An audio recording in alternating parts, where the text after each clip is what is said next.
You're watching News 25. Local coverage you can count on. News 25 is brought to you by J.K. Nelson Law, voted Best of Las Vegas. Give them a call, 702-727-9900.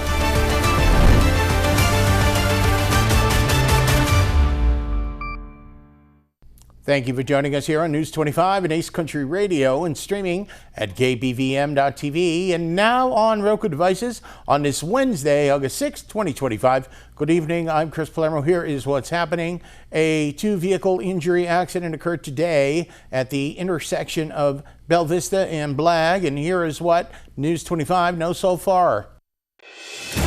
Jason Ernest of Mount West Lawyers. Don't be bullied by insurance companies. Call me, 775-727-9500. At approximately 10 a.m. today, a two-vehicle injury crash occurred at the intersection of Bella Vista Avenue and Blagg Road. According to the initial report, a white van struck the side of a silver Grand Wagoneer in the intersection. Both drivers claimed the other ran a stop sign, prompting an ongoing investigation by authorities to determine fault. One passenger in the Grand Wagoneer had to be extricated from the vehicle and was transported to Desert View Hospital with minor injuries. Traffic on Bella Vista Avenue was temporarily closed during the cleanup. More news now. A Las Vegas teen is now dead following a house party shooting that occurred this week. And News 25's Rory Rosell has the details. One person is dead and the suspect is on the run after a shooting at a house party in northwest Las Vegas. Metro Police say several 911 calls came in around 10 p.m. on August 5th, reporting gunfire and screaming from the 5600 block of Bonita Vista Street near Durango Drive and Ann Road. The details of that call are, at approximately 10 p.m., LVMPD dispatch received a 911 call. During that 911 call, several callers stated they heard gunshots and screaming coming from the area. Officers from Northwest Air Command immediately responded, and upon their arrival, they located one male individual suffering from gunshot wounds in front of a residence.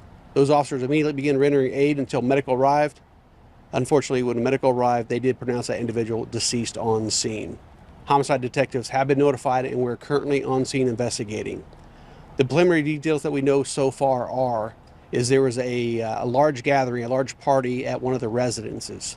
Sometime during that party, an altercation ensued, and an unknown individual, produced a firearm and shot our victim. This is an isolated incident. There's no threat to the public at this time, but we do encourage anybody with any information, anybody who was at the party, to please reach out to LVMPD Homicide. And if you wish to remain anonymous, you can always call Crime Stoppers of Nevada. Once again, anyone with information is asked to contact the Las Vegas Metro Homicide Section, or to remain anonymous, you can contact Crime Stoppers at 702-385-5555. Police are urging anyone who saw or heard anything that night to come forward. Fort Stewart shooting leaves 5 soldiers injured and 1 suspect in custody, and News 25 has the details. An Army sergeant opened fire at Fort Stewart on a Wednesday morning, injuring 5 fellow soldiers and prompting a temporary lockdown at one of the nation's largest military installations. According to officials, the suspected gunman has been identified as 28-year-old Sergeant Cornelius Radford, a logistics specialist who has not previously seen combat deployment. The shooting occurred around 10:56 a.m. in the 2nd Armored Brigade combat team area of the base. Authorities say Radford used a personal handgun, not a military-issued weapon, to carry out the attack at his workplace. The motive behind the shooting remains under investigation. Brigadier General John Lubis held a press briefing following the incident. Good afternoon, ladies and gentlemen, and thank you for joining us. This morning, shortly before 11 o'clock, an active duty soldier assigned to Fort Stewart, Georgia, shot and wounded 5 of his fellow soldiers here on Fort Stewart. Thankfully, all are in stable condition and all are expected to recover. The alleged shooter is in custody. We have reestablished security. I have lifted all lockdown measures on Fort Stewart, and there is currently no threat to the local community. I'd like to recognize and thank our Army law enforcement and medical personnel and our partners from local, state, and federal law enforcement and emergency services for their quick response and support. I would also like to thank the brave soldiers who immediately intervened and subdued the shooter. These soldiers, without a doubt, prevented further casualties. Our wounded soldiers were initially evacuated to Wynn Army Community Hospital right here on Fort Stewart. All arrived in stable condition, and 3 of the 5 required surgical intervention. 2 have been transported to Memorial Hospital in Savannah, Georgia for additional care. We have identified the alleged shooter as Sergeant Cornelius Radford, an automated logistics sergeant assigned to 2nd Brigade Combat Team. Sergeant Radford has not previously deployed to combat. Sergeant Radford has been interviewed by the Army Criminal Investigation Division and is currently in pretrial confinement, awaiting a charging decision by the Office of the Special Trial Counsel. Right now, our primary focus is first on caring for our injured soldiers and their families, and also supporting the soldiers of the Spartan Brigade. All of the families of the victims have been notified, and we're wrapping our arms around them and ensuring we provide them all the support that we can. Before I take questions, I want to remind you that this is an ongoing investigation and we're still gathering questions. And ladies and gentlemen, I'll now take your questions. General Lewis with the Coastal News, can you give us what unit he was assigned to and how long he served in the Army, if you didn't mention it? Yeah, he is assigned to one of our sustainment units here in 2nd Brigade Combat Team at Fort Stewart. And I will have to confirm how long he served with us. Yes, sir. Sergeant Russ Bynum with the Associated Press. As best you can, knowing it's so early, can you walk us through where this happened, what happened, the shooting, and were the victims subordinates of the sergeants, or were they people over him in rank? Yeah, right now it's premature, and we're gathering a lot of the information. What we know is this soldier, the shooting occurred at the soldier's place of work. It did involve his co-workers. We're still not certain about the motivations, but again, he's been interviewed by Army investigators, and we believe we'll gain more information here shortly.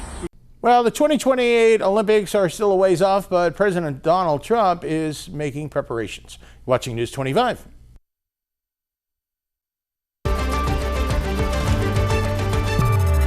You're watching News 25. Local coverage you can count on.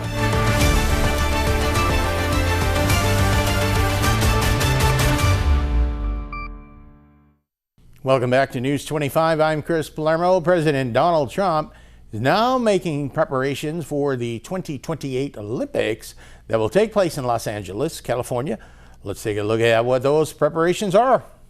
With the 2028 Summer Olympics on the horizon, President Donald Trump has signed an executive order establishing the White House task force to coordinate federal efforts ahead of this global event, which will be held in Los Angeles. This task force will be chaired by the president, and the vice president will serve as the vice chair. Federal agencies have been directed to submit a detailed report by August 1, 2025, outlining their individual plans and responsibilities. The White House says this effort is aimed at ensuring maximum safety, secure borders, and world-class transportation for millions of expected visitors. And the LA Olympics is shaping up to be a wonderful moment for America. It's going to be incredible. It's so exciting. And with today's action, I'm directing the Department of State, the Department of Justice, the Department of Homeland Security, the FBI, the Secret Service, the Department of Transportation, and many other departments and agencies to use every tool at their disposal to ensure a fantastic, safe, and beautiful event. In 2028, the Olympics is bringing back our national pastime, baseball. Wow, that's great. With teams playing under the lights at the legendary Dodger Stadium, and it is legendary. It's beautiful, one of the most beautiful. Squash players will go head-to-head inside the world-famous Universal Studios. Triathletes will sprint beneath the sun shining down on Venice Beach. This will be one of the great venues. I mean, when you think of it, right? It's going to be so incredible. Soccer teams will face off at the legendary Rose Bowl. Sailors will race through the waters near the port of Los Angeles, and the opening ceremony will take place at the beautiful Memorial Coliseum, just like the Olympics of 1932 and 1984. For 8 straight consecutive summer games. No one has won more medals than Team USA, which is incredible. We want to keep it that way. Over the years, Team USA has won triple the number of Summer Olympic gold medals as the next closest country, and I'm confident that that's going to continue in 2028. That's an amazing achievement, by the way. Between the LA Olympics and the FIFA World Cup next year, we have the World Cup and we have the Olympics, got them both. It's a great time to be a sports fan in America, and maybe, I don't want to say most importantly, but it is a celebration of 250 years. We have our 250th anniversary also during the year, and it's going to be between the three of them. I think there'll be no other time that we've ever had in our history like that. Well, let's just say an unexpected guest made its appearance at a WNBA game this week. Our News 25 sports reporter, Mikey Ruhan, has the latest.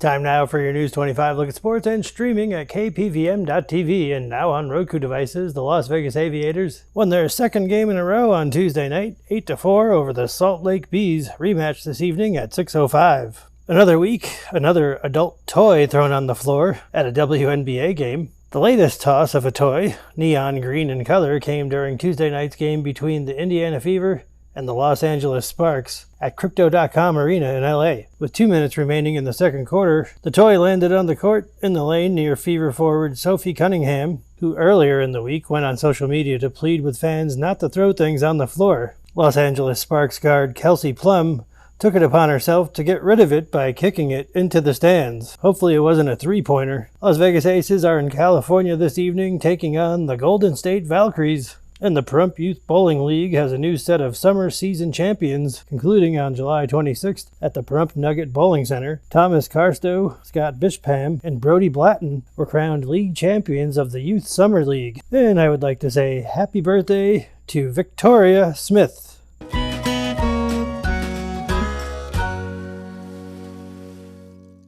And that's your look at sports on News 25. Coming up in the community tomorrow, a very special ceremony. The annual Purple Heart Day is happening. We'll tell you all about it. You're watching News 25.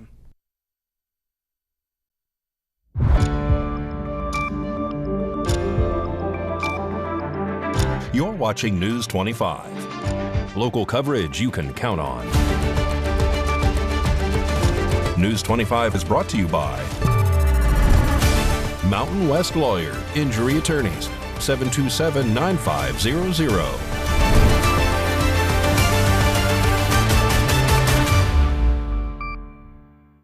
And welcome back to News 25. I'm Chris Palermo. The community is invited to attend the annual Purple Heart Day ceremony tomorrow, August 7th at 6 p.m. This event honors all of the courageous men and women who were wounded or made the ultimate sacrifice in service of our beautiful nation. The community is invited to attend the annual Purple Heart Sundown ceremony to honor the courageous men and women who were wounded or made the ultimate sacrifice in service to our nation. Thursday, August 7th at 6 p.m. at Pahrump Veterans Memorial at Chief Tacopa Cemetery, 751 East Street, Pahrump. The ceremony will be emceed by U.S. Air Force veteran and former County Commissioner Frank Carbone, with proclamations presented by U.S. Army veteran and County Commissioner Bruce Jabor on behalf of Nye County and the town of Pahrump. Assemblyman Gregory Hafen will also present a proclamation from the state of Nevada. This heartfelt event commemorates Purple Heart Day, officially recognized by the Nye County Board of Commissioners during their July 15th meeting. Here's Dr. Tom Waters with some Purple Heart history. Hi, I'm Tom Waters. Just want to talk about Purple Heart Day. Purple Heart Day is recognized every August 7th. The reason August 7th was selected is because in 1782, George Washington issued the first Purple Heart. It wasn't in the Purple Heart medal as we see today. That was really designed probably around 1932. But the The predecessor of that was the merit that George Washington presented to soldiers during the Revolutionary War. And so we've carried that tradition on, and so every August 7th, we recognize our areas as Purple Heart Day. Now for the town of Pahrump and the county of Nye, we have a special thing because we are Purple Heart entities, recognized by the national level because our county commission recognized this and decided that we should be Purple Heart entities.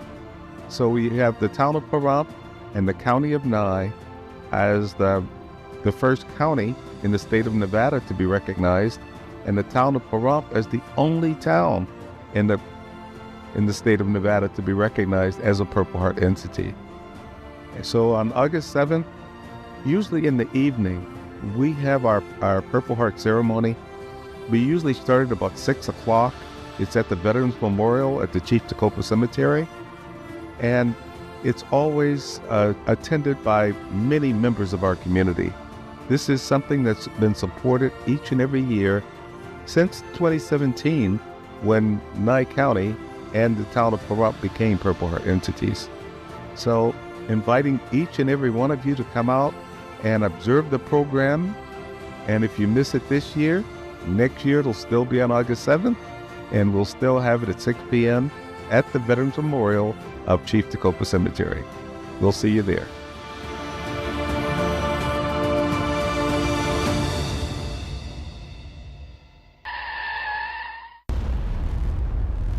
News 25 WeatherCam is brought to you by Lerner and Rowe Injury Attorney's Office in Pahrump. In a wreck, need a check? Call 702-877-1500. That's the Lerner and Rowe Weather Cam. We are looking out of the KPVM TV studios here in Pahrump. The wind was helping blow the smoke around. That kind of dissipated a bit. Remember, we're in the desert, and there goes a dust devil. We still get those. What is the wind and the temperature forecast? Well, that's coming up in a bit.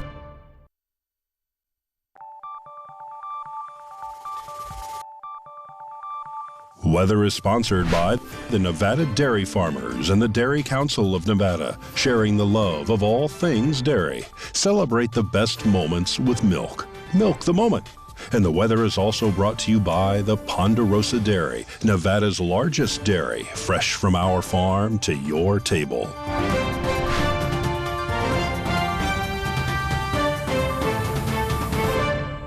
Good evening, Nevada. My name is Rory Rosell, coming to you from the Channel 25 Weather Studios, and taking a look at Nevada right now. Up in northern Nevada, Fernley is looking at 94 degrees, 95 in Fallon. Carson City is at 89, Tonopah is 1 degree higher at 90.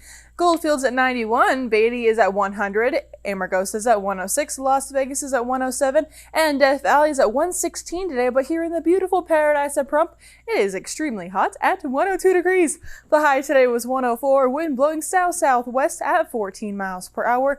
The humidity today was 8%, and the sun rose this morning at 5:55 and will be setting tonight at 7:43 p.m. The humidity rises up to 12%, and the wind continues to blow southeast at 11 miles per hour. The low tonight is going to be 79 degrees, which isn't very low, but let's take a look at that 7-day forecast. Thursday and Friday, we'll be seeing 105, 104 on Saturday, 105 again on Sunday, and then up to 106 on Monday and Tuesday, and then back down to 104 next Wednesday. So make sure to stay hydrated, Nevada. Back to the desk, here's Chris. All right, thank you very much, Miss Rosell. I'm liking this pretty good here.